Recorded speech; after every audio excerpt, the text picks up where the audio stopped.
அனைவருக்கும் அன்பான வணக்கம். இது ஷார்ட் ஸ்டோரி ஸ்மார்ட் சக்சஸ். நான் உங்கள் சண்முகம். வாரந்தோறும் புதன்கிழமை ஞாயிற்றுக்கிழமை 2 நாள் இந்த வீடியோ யூடியூப்ல டெலிகாஸ்ட் ஆகுது. முழுவதுமாக பாருங்கள், உங்களுக்கு பிடிக்கும். லைக் பண்ணுங்க, மற்றவர்களுக்கு ஷேர் பண்ணுங்க. இந்த வீடியோ குறித்த கருத்துக்களை கமெண்ட் பண்ணுங்க. ஒரு ரஷ்யன் நாடோடி கதையை இன்னைக்கு பார்க்க போறோம். ஒரு ஊர், அந்த ஊர்ல கடுமையான பஞ்சம் தலை விரிச்சு ஆடுது.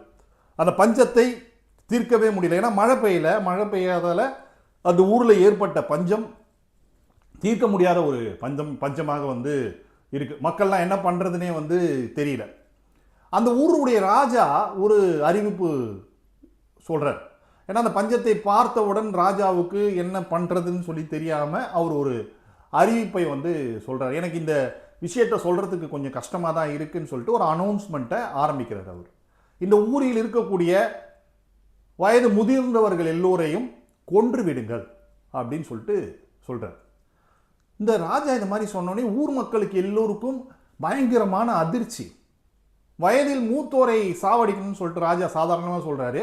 இதை எப்படி பண்றதுன்னு சொல்லிட்டு யோசிக்கிறாங்க. ஆனால் ரியாலிட்டியை யோசிச்சு பார்க்குறப்போ ராஜா சொல்றதுல ஒரு உண்மை இருக்குல்ல. ஏன்னா சாப்பாடே கிடைக்க மாட்டேங்குது. இப்போ வயசானவங்களுக்கு சாப்பாடு கொடுத்து என்ன பண்ண போறோம்னு சொல்லிட்டு மக்கள் எல்லாம் துணிஞ்சு இந்த காரியத்தை பண்ண ஆரம்பிக்கிறாங்க. அப்படி பண்ணி பார்த்தும் மக்களுக்கு பலன் இல்லை. அப்பொழுதும் பஞ்சம் அதிகமாக தான் ஆகுதே தவிர பஞ்சம் குறையவே இல்லை.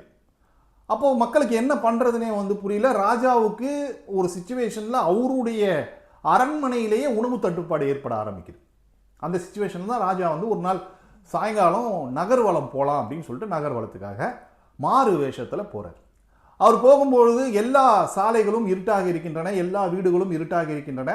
சாப்பிட்றதுக்கு ஒரு பருக்க சாப்பாடு கூட கிடையாதுன்ற சிச்சுவேஷன். மக்கள்லாம் என்ன பண்ணிட்டு இருக்காங்கன்னு சொல்லி பார்க்கறதுக்காக ஒரு போறாரு. ஆனால் ஒரு வீட்டில் மட்டும் விளக்கு எரிந்து கொண்டிருக்கிறது. அந்த வீட்டிலிருந்து உணவு மனம் வருது. சாப்பாட்டு வாசனை வந்த உடனே ராஜா அந்த வீட்டுக்குள்ள போய் பார்க்குறாரு. பார்த்த உடனே டே எப்படா உங்களுக்கு மட்டும் சாப்பாடு, கோபமா? அந்த கோபத்தோட அவர் கேட்குறாரு. கேட்டவுடனே அங்கே சாப்பிட்டுட்டு இருக்கிறது 2 பேர், ஒரு கணவனும் மனைவியும், இளம் வயதினர். அந்த 2 பேருமே ராஜாவை பார்த்த உடனே அவங்களுக்கும் ஒன்றுமே புரியல, என்ன சொல்றதுன்னு சொல்லிட்டு தெரியல. அவனுக்கு தெரிஞ்சிச்சு. ஏன்னா ராஜா வாளை உருவிட்டார், கண்டிப்பாக சாவடிச்சுட்டு வரேன்னு சொல்லிட்டு தெரிஞ்சிச்சு. நீ சாவ போறியா இல்லை உண்மையை சொல்ல போறியான்றார் ராஜா. இல்லை நீங்கள் எப்படியா இருந்தாலும் என்ன சாவடிச்சிருவீங்க, நான் உண்மையை சொல்லிடுறேன் அப்படின்னு சொல்லிட்டு அந்த இளம் வயது இருக்கக்கூடிய அந்த பையன் பேச ஆரம்பிக்கிறான். ஐயா, நீங்கள் ஒரு அறிவிப்பு கொடுத்தீங்க, வயது முதிர்ந்தோர்கள் எல்லாம் ஊரை விட்டு எடுத்துகிட்டு போய் கொலை பண்ணிடுங்க அப்படின்னு சொல்லிட்டுலாம் சொன்னீங்க. என்னுடைய தாத்தா மேலே எனக்கு அதீதமான ஒரு பாசம். என் தாத்தாவை எனக்கு கொலை பண்ணுறதுக்கு மனசு வரல. அதனால் நான் என்ன பண்ணேன்னா, இந்த ஊருக்கு வெளியில் இருக்கக்கூடிய ஒரு மூங்கில் தோப்பில் என்னுடைய தாத்தாவை மறைச்சி வச்சுருக்கேன். எங்கள் தாத்தா என்ன பண்ணார்னா, மூங்கில் அரிசி எப்படி கிடைக்கும், எங்கே கிடைக்கும்னு சொல்லிட்டு சொன்னார். அதை எப்படி பயிர் பண்ணுறதுன்னு சொல்லி கொடுத்தாரு. இந்த ஆபத்து காலத்திலாம் எறும்புகள் எலிகள்லாம் எங்கே தானியத்தை சேர்த்து வைக்கும்னு சொல்லிட்டு சொன்னார். வறட்சி காலத்தில் என்னென்ன பயிர் பண்ண முடியும்னு சொல்லி சொன்னார். அவர் சொன்னதெல்லாம் ஃபாலோ பண்ணதெல்லாம் இன்னும் இன்னைக்கு சாப்பிட முடியுது. நான் கொஞ்சம் ஹெல்த்தியாகவும் வெல்த்தியாகவும் இருக்கிறேன் அப்படின்னு சொல்லிட்டு அவன் சொன்னான்.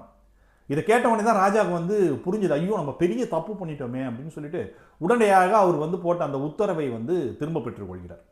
திரும்ப பெற்றுக்கொண்டு அவர் அப்போ ஒரு ஸ்டேட்மெண்ட் சொல்றார். இந்த காலத்தில் இருக்கக்கூடிய மக்களுக்கும் பொருந்தக்கூடிய ஸ்டேட்மெண்ட் அது. எப்பொழுதுமே சரி, இளைஞர்களுக்கு வேகம் இருக்கும், ஆனால் வயது முதிர்ந்தவர்களுக்கு நல்ல அனுபவமும் விவேகமும் இருக்கும் அப்படின்னு சொல்லிட்டு சொல்றார் அரசர். இந்த கதையிலிருந்து நாம் தெரிந்து கொள்ள வேண்டிய அடிப்படையான விஷயம் என்ன அப்படின்னா, எல்லோருமே ஏதோ ஒரு தொழில் செய்கிறோம், ஏதோ ஒரு வேலை செய்கிறோம், அல்லது சேல்ஸில் இருக்கோம், ஏதோ ஒன்று பண்ணிட்டு இருக்கோம்ல. இப்போ நம்ம செய்யக்கூடிய வேலையிலோ தொழிலோ ஏதோ ஒரு இடத்துல நமக்கு என்ன பண்ணுறதுன்னு சொல்லிட்டு தெரியாது. ஒரு டஃப்பான ஒரு சிச்சுவேஷனில் போய் ஹெல்டப் ஆகும். அப்படி நிற்கக்கூடிய ஒரு சிச்சுவேஷனில் நீங்கள் செய்ய வேண்டிய மிக முக்கியமான விஷயம் என்ன அப்படின்னா, ஏற்கனவே இதை மாதிரியான ஒரு கடுமையான சூழ்நிலையை எந்த ஒரு மனிதன் எதிர்கொண்டு அவங்க வந்திருக்காங்கன்னு சொல்லி பார்த்தீங்கன்னா, அந்த மனிதருக்கும் மிகப்பெரிய அனுபவம் இருக்கும். அப்படி அனுபவம் இருக்கக்கூடிய மனிதர்கள்கிட்ட போய் நீங்கள் கேளுங்க, இந்த சிச்சுவேஷன்லேருந்து எப்படிங்க வெளியே வரணும் அப்படின்னு சொல்லி கேளுங்க. கண்டிப்பாக அவங்களுக்கு உங்களுக்கு கைட் பண்ணுவாங்க. அந்த கைட்னஸை நீங்கள் ஃபாலோ பண்ணிங்கனாலே ஆட்டோமேட்டிக்காக உங்களுடைய அந்த அந்த நீங்கள் போய் ஒரு முட்டு சந்தில் நிற்கிற மாதிரி இருக்கு இல்லையா, அந்த முட்டு சந்திலேருந்து ஈஸியாக வெளியே வரத்துக்கான விடை கிடைக்கும். அப்போ நம்ம பண்ண வேண்டிய விஷயம் என்னென்னா, நம்முடைய வேகம் முக்கியம். அதே நேரத்தில் நம்முடைய தொழிலில், நம்முடைய வேலையில் நாம் செய்யக்கூடிய பணியை ஏற்கனவே எந்த ஒரு நபர் சிறப்பாக செய்து கொண்டிருக்கிறாரோ அந்த நபரிடம் அவருடைய அனுபவத்தை கேட்டு தெரிஞ்சுக்கிறது தப்பு கிடையாது.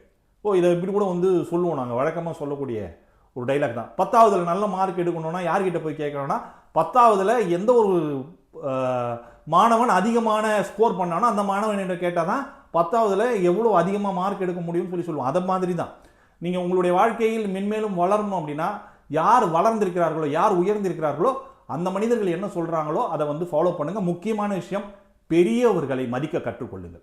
பெரியவர்கள் இந்த உலகத்துடைய மிகப்பெரிய பொக்கிஷம். அதெல்லாம் வந்து அவங்க சொல்லக்கூடிய அனுபவத்தையும் அவர்கள் சொல்லக்கூடிய வார்த்தைகளையும் கேளுங்க. உங்கள் வீட்லேயும் கண்டிப்பாக வயசானவங்களாம் இருப்பாங்க. எல்லா நேரமும் முடியல அப்படின்னாலும் கொஞ்ச நேரம் அவங்கக்கிட்ட மனசு விட்டு பேசி, அவங்க உங்களுடைய லைஃப்பில் ஏதோ ஒரு விஷயம், அவங்க சொல்லக்கூடிய விஷயம் கண்டிப்பாக உபயோகமாக இருக்கும். அந்த விஷயத்தை ஃபாலோ பண்ணுங்கள். மீண்டும் அடுத்த வீடியோவில் சந்திப்போம். நன்றி, வணக்கம்.